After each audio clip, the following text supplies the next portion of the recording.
አሰላሙ አለይኩም ወራህመቱላሂ ወበረካቱ። እንዴት ናችሁ? ውድና የተከበራችሁ የጋሞ ባልትና ዩቲዩብ ቻናል ተከታዮች፣ እኔ ደህና ነኝ አልሐምዱሊላህ። አሁንም እይታ የለውም፣ ቪዲዮ እይታው እየሄደ አይደለም፣ ቫይራል እየወጣ አይደለም። ሰብስክራይብ ማድረግ እንዳትረሱ፣ የደወል ምልክቷንም ተጫኑ። እንዲሁም ቪዲዮ ከተመቻችሁ ሼር በማድረግ ለወዳጅ ዘመዶቻችሁ አጋሩ። ዛሬ የመጣሁት ምንድን ነው? አሁንም ስለ መሬቱ ላወራችሁ ነውና ይሄ መሬት ለኔ መሬት ብቻ አይደለም ስላችሁ ስደት ላይ ሆኜ አባቴን መሬት ግዛልኝ ስለው እሺ አለኝ። መሬቱን ለመግዛት ያሰብኩት ዋነኛው ምክንያት አባቴ የቀበሌ ቤት ነበረ። ከቀበሌ ቤት ውስጥ ቤት ሰርቼ ላወጣው ነበር እቅዴ እና እንደገና ደግሞ የኔ አባት ሲኖርበት የነበረ የቀበሌ ቤት እንደሚፈርስ ተነሺ እንደሆነ የተለያዩ ዲያስፖራዎች ባለሀብቶች በሊዝ እንደገዙት ኢንፎርሜሽን ደረሰኝ። ለአባቴ ሆነ ለሰፈሩ ነዋሪዎች ደብዳቤ ተሰጥቷል ከቀበሌ ቦታ እንደሚቀየርላቸው በሌላ ቦታ ላይ የቀበሌ ቤት ተሰርቶ እንደሚዘዋወሩ ስሰማ ለምን አባቴን ከቀበሌ ቤት ወደ ቀበሌ ቤት ከማዘዋወር የራሱን ቤት አልሰራለትም፣ በትንሽ ነገርም ቢሆን ሰርቼ ለምን አላስደስተውም አልኩና ደወልኩለትና አባቴ መሬት እንዲገዛ ፈልጋለሁ ስለው የት ነው የምትፈልጊው ሲለኝ ብቻ በትንሽ ብር ግን ደህና ቦታ ካገኘክ ግዛልኝ፣ ወይንም አንተ ካልቻልክ እኔ አፈላልጌ እነግርህና በአንተ ስም ክፍያ ተፈጽሞ ውሉ ባንተ ይሆናል አልኩኝ ማለት ነው። አባቴ እሺ አለኝ። እኔም አብሮ አደጎች ጓደኞቼን በማናገር የምታውቁት ደላላ ካለ ብዬ ስልክ ተቀበልኩ።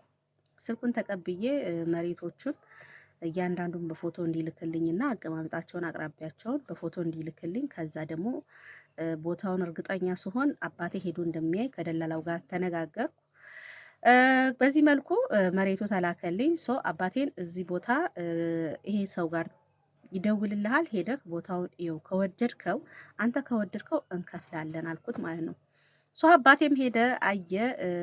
3 ቦታ ነው ያየው። ከ3ቱ አንዱ አሁን በመንገድ ምክንያት የተወሰደብኝን መሬት መረጠ። ምርጫው ትክክል ነበር። አባቴ በጣም ምርጥ ቦታ ነበር እውነት ለመናገር። አሁን መጥቼ ሳየው አንደኛ ዋና መንገድ ላይ ነው፣ ሁለተኛ ቸርች አለ ከአቅራቢያዬ፣ ከዛ ቦኖ አለ እና ብዙ ነዋሪዎች አሉ በዙሪያው ማለት ነው። ቸርቹ ቫልዩ ላይ ኖሮ ይችላል፣ ግን እዛ ቦታ ላይ ስትኖሩ ትልቁ ጥቅሙ ምንድነው? መንግስት ለተለያዩ መንግስታዊ ተቋም ቢወስድ ካሳ ሊሰጥ ይችላል። ሁለተኛ ነገር ደግሞ የሆነ ንግድ እንኳን ብጀምር እንቅስቃሴ ይኖረዋል ቦታው ላይ መኖር ብንጀምር ቤት ሰርቼ በሚል አስተሳሰብ ተረዳሁት ማለት ነው። እና አልቀረም አባቴ ካየው ከወደደው በኋላ በግሉም ማወራሁት ይከፈል ወይ? አዎ እሺ። ከዛ የመጀመሪያ ቅድመ ክፍያ 100 ሺህ ብር አባቴ ከፈለና ውል ተፈራረሙ። ውል ከተፈራረሙ በኋላ 100 ሺህ ብር በዚህ ቀናት ውስጥ የቀረውን ከፍለን ሙሉ እየፈጽመን ውል ሁለተኛ እናድሳለን ተባብለን አባቴ ተፈራረመ። እኔ ውሉን ቀብድ ከሰጠው በኋላ ጊዜ ማባከን አልፈለኩም። ወዲያው በሶስተኛ ቀን ቀሪውን 140 ሺህ ብር አስገባውኝ። መሬቱ የተገዛው የዛኔ 320 ካሬ በ240 ሺህ ብር ነው። ከዛ ሙሉ ክፍያውን ፈጸምኩኝ። ውሉን ተፈራረምን፣ ግን ሪሲት አልተቆረጠም ነበር፣ የግብር ሪሲት ማለት ነው። ስቲል ነው እስካሁን ሳይሆን በቃ መሬቱ ተገዛ።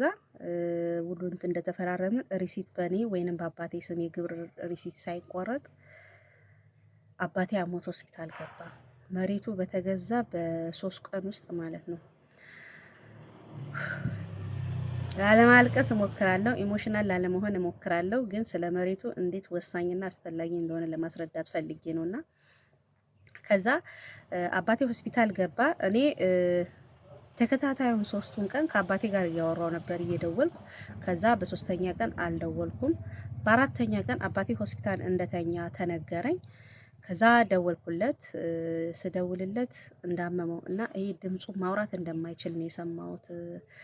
በስልክና ላወራው ሞከርኩ፣ ግን እሱም ማድከም ነው የሆነብኝ። ሪሲት አልተቆረጠም። ኦልሬዲ እንደምታውቁት ልክ እንደ ነገ ሊሞት እንደ ዛሬ ማታ አወራሁት። ሻዳ ማስይዤዋለሁ አልሐምዱሊላ። እና እያወራሁት ሌለተል ኢድ ነበረ፣ የዛን ቀን አወራሁት። ከዛ በማግስቱ ጠዋት ስልኬንም ሳላይ ቀጥታ ወደ ስራ ተመለስኩኝ ማለት ነው። ለኢድ እጃዛ ያወረርኩኝ ጸጉር ለመስራት ነበረ። ከዛ የኢዱ ቀን ወደ ስራዬ ተመልሼ ወደ 6 ሰዓት አልፏል። ግን ስልኬን የአባቴን ስልክ ስሞክር ልክ እንደ ስገባ አሰሪዬ አባትሽ እንዴት ናቸው የሚል ጥያቄ ስታቀርብልኝ፣ ወይ አልደወልኩም እኮ ካርድ አልነበረውም ስልኬ፣ አሁን ገዝቻለሁ ሞልቼ ሞክራለሁ እያልኩ አባያዬን ሳላወልቅ ኪችን ገብቼ ቦርሳዬን አስቀምጬ ስልኬን ካርድ ሞላውና ልክ ስደውል የአባቴ ስልክ ኦፍ ይላል፣ ስዊች ኦፍ ይለኛል። ተደናገጥኩኝ። ኢንተርኔት ደግሞ አልከፈትኩም። ልክ ኢንተርኔት ስከፍት አባትሽ ሞቷል የሚል ከ10 በላይ ሜሴንጀር ላይ ሜሴጅ ደረሰኝ ማለት ነው። ከዛ በኋላ ያለውን ምንም የማስታውሰው ነገር የለም። ብቻ ግን ውሃ በውሃ ራሴ በስብሼ አብራኝ የምትኖር ኢጃዛ ቤት ጓደኛዬ መታ፣ እኔም በታክሲ መታ፣ በቃ በውሃ በስብሼ እንሂድ እያለች ስደግፈኝ ምናምን ነው የነቃሁትና ራሴን ስቼ እንደወደቁ ነው ሴት የነገረችኝ። ከዛ እሷና ባሏ ተሸክመው ሙገለጥ ወስደውኝ ውሃ ደፋፍተውኝ የመጨረሻ የተደዋወልኩት ስልክ ጓደኛ የነበረች እሷ ጋር ደውላ መታ እንድትወስድ እንደነገረቻት ነው የነገረችኝና ምላችሁ ፈልጌ ነው መሬቱ በተገዛ በሳምንቱ ነው እንግዲህ አባቴን ያጣሁት። ከዛ በኋላ ይሄ መሬት ከተገዛ በኋላ አልሐምዱሊላ አላህ ሰብሩን ሰጥቶኝ በጣም ይሄ መሬት ማጣበት አድቫንቴጅ በጣም ሰፊ ነበረ። ደላላው ሊያጭበረብር ሞክሮ ነበር፣ ነገር ግን አልተሳካለትም። ምክንያቱም እኔ በገንዘብ እያታለልኩት ሪሲቱን በእኔ ስም እንዲቆርጥ እና ጊፍት እንዳለው ነግሬው ከተቆረጠ በኋላ የጠየቀኝ ብር መሬቱ ከተገዛበት ብር በላይ ነበረና አልሰጥም፣ ነገር ግን ሳትወድ በግድ ሪሲቴን ታስረክበኛለ በሚል ፉክክር ውስጥ ሆነን እያለ ወደ ኢትዮጵያ ለመምጣት ወሰንኩ። ኢትዮጵያ የመጣሁት ያው አባቴ ባረፈ በ2 አመቱ ነው። ከመጣው በኋላም ስመጣ የክል የነበረን ቦታ ህጋዊ መሆን አለበት የሚል ከክልሉ መንግስት በመጣ የክልል ምዝገባ ሰዓት ይሄው ደላላ እኔ በማላቀው የማይታወቅ ሰው ስም እዛ መሬት ላይ ስምን በማስገባት የኬሌ ነው በሚል አስመዝግቦ እኔ ከመጣው በኋላ ደግሞ ቀየሳ ምናምን እየተባለ ሲሞከር እኔ በሰዓቱ የኮምፒውተር ቁጥር የሚባል አለ። ያንን አልወሰድኩም። መሬቱ በሌላ ሰው ስም የተመዘገበው የኮምፒውተር ቁጥርም የተሰጠው በሌላ ሰው ስም ነው።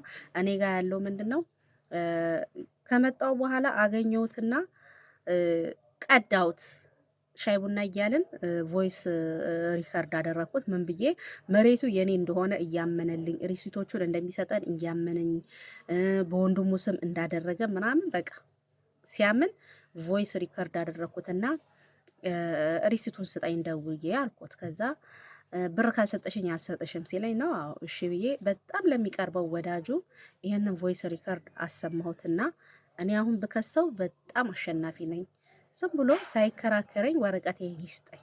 ውሉንም ነው ውሉ ሌላ ቦታ ነው፣ ውሉን አግኝቼዋለሁ ሪሲቶችን እና ወደ 5 ሪሲት ናቸው፣ የግብር የትምህርት ቤት ምናምን መሰረተ ልማት የተቆረጠ። ከዛ በቃ ፓርትቱ እንገናኝ ጋይስ ፓርት